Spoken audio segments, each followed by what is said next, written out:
What makes a single soldier step into a jungle filled with unseen enemies, knowing a single mistake could be the end? And how does one man, armed with a rifle the army didn't even want him to carry, become the hunter of hunters in one of the deadliest battles of the Pacific?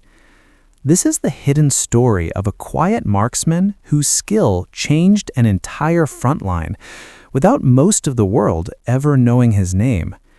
In January of 1943, the island of Guadalcanal was a place where sound and silence were equally dangerous.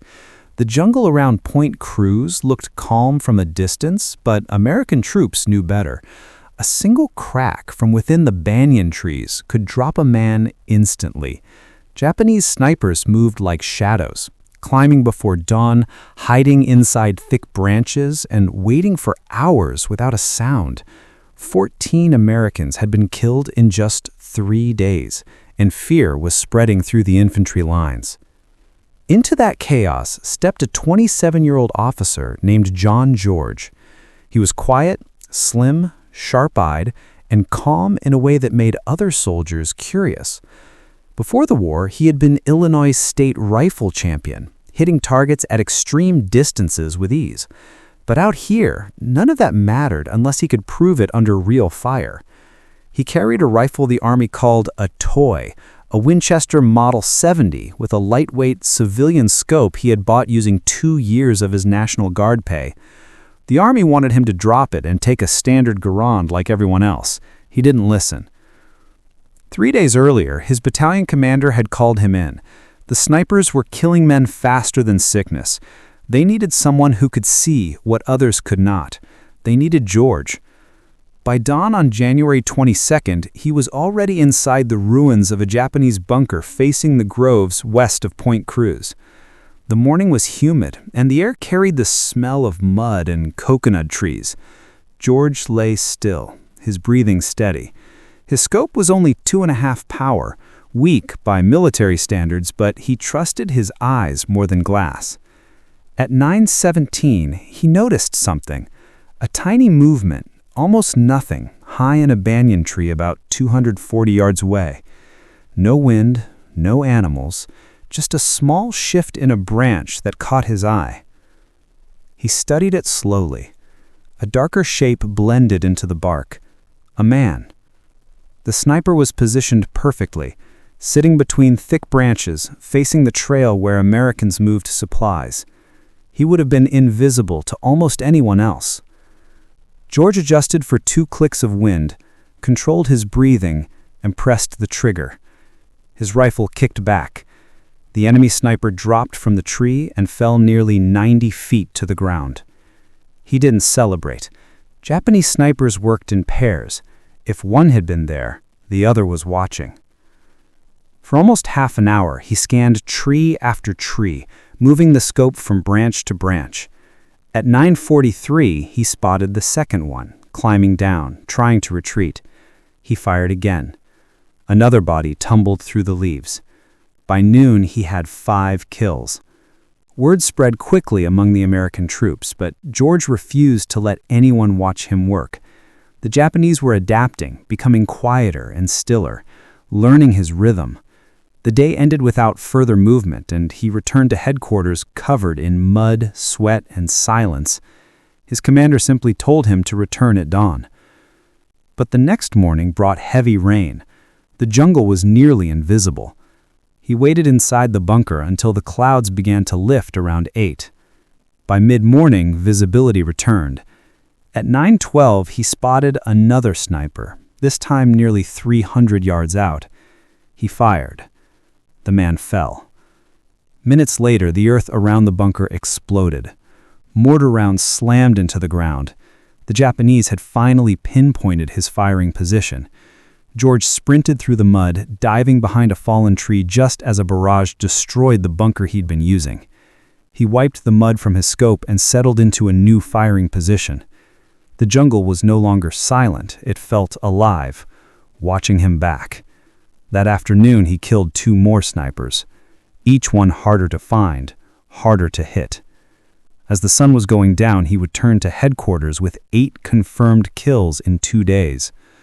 Only 3 enemy snipers remained somewhere in the groves. On January 24th, rain delayed his movement again. By the time he took position, he had chosen a new location, a group of rocks the Marines once used as a machine gun nest. The elevation gave him a different angle. At 8:17, he spotted a sniper hiding in a palm tree just 40 feet up, which was unusual. The angle was too easy, too obvious. It felt wrong. Instead of firing, George scanned the trees around it. 11 minutes later, he found the real threat. Another sniper high inside a banyan tree, perfectly concealed and facing George's old position. The palm tree sniper was bait. The banyan sniper was the trap. George used the bait against them. He shot the decoy first, then immediately swung the rifle and fired at the hidden sniper before the man could fully react. 2 more bodies fell through the leaves. But his shot gave away his position. Machine gun fire ripped across the rocks. George rolled off the edge and escaped into a muddy drainage ditch. Bullets cracked above him as he stayed submerged, waiting. When the firing finally stopped, he crawled out and made his way to a new position, a shell crater partially filled with rainwater.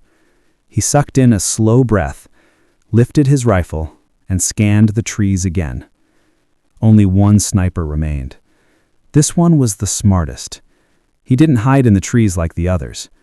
At 9:47, he saw movement low to the ground, a shadow crawling through the undergrowth, studying the rocks, moving slowly but with purpose.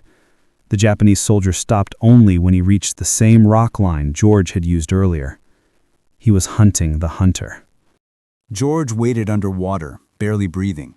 The sniper, unaware of how close he was, took up a position near the rocks and watched the wrong direction. It was another trap. George scanned again.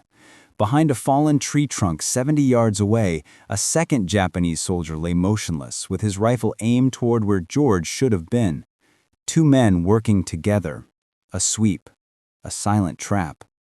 When both men turned and began moving east to search the jungle, George rose quietly from the water. Their backs were exposed. He fired once, dropping the closest soldier. He worked the bolt quickly and fired at the second man before he could return fire. Both fell. He had eliminated all 11 snipers. But the jungle was not finished with him. Moments later, the sound of voices came from the tree line. A Japanese recovery team was approaching, at least 6 men. They found the bodies and then found the boot tracks leading toward the crater. George sank back into the water. At 10:31, one soldier looked right into the crater and met George's eyes. The shot echoed. 2 more soldiers appeared at the rim. George fired again and again. Mud splashed, bullets cracked overhead. Shouting echoed through the jungle. George ran, desperate to put distance between him and the approaching soldiers. He dove behind a fallen tree and fired again, hitting another Japanese soldier closing in. His rifle was nearly empty. He could hear voices surrounding him, moving fast. He broke contact, sprinted through vines and broken branches, and didn't stop until he reached another crater farther north. The voices faded. They were no longer chasing him. He moved slowly, staying low, heading back toward American lines. His uniform was soaked. His rifle was muddy. He had only 2 rounds left. At 11:13, he reached friendly territory. A Marine sentry challenged him, then guided him inside. His commander listened to his report in complete silence. 11 snipers killed across 4 days, all with a rifle the Army once mocked. He was told to rest. The battalion was moving east soon, and Point Cruz was no longer a priority. The Japanese were beginning to evacuate the island. George cleaned his rifle in his tent that afternoon. He worked quietly, running patches through the barrel, wiping mud from the bolt. For a long moment, he just stared at the rifle.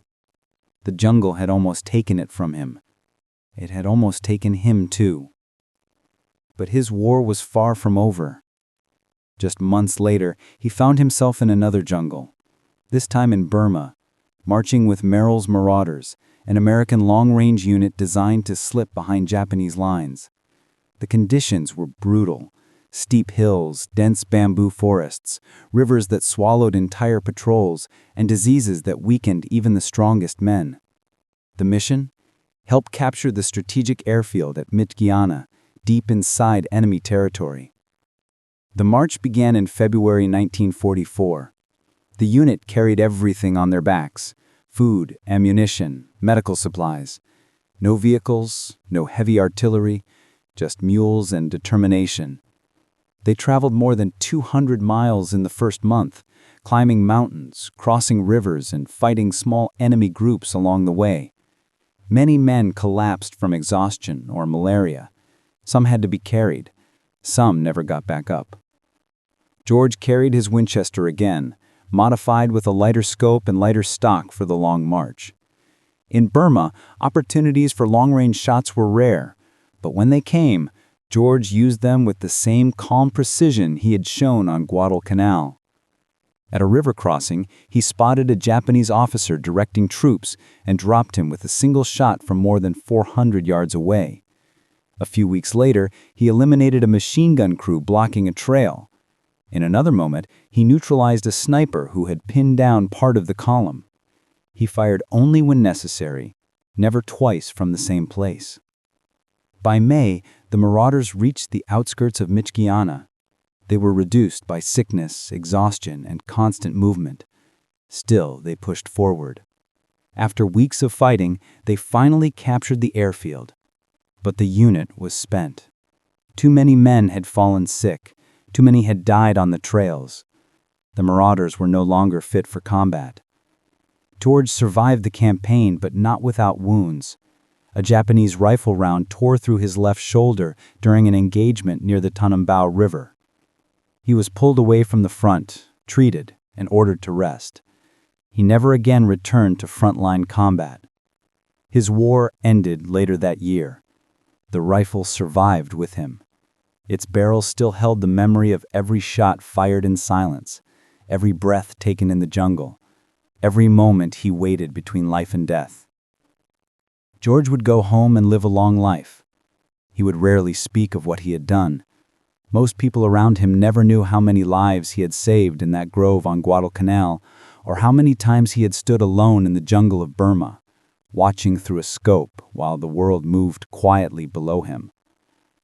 His story almost disappeared until someone opened an old manuscript he wrote just after the war and realized the quiet man had lived through some of the most intense sniper engagements in American history. If you're watching this, you're helping keep his memory alive. Stories like this fade unless someone listens. Thank you for being part of remembering the soldiers whose names were almost lost to time.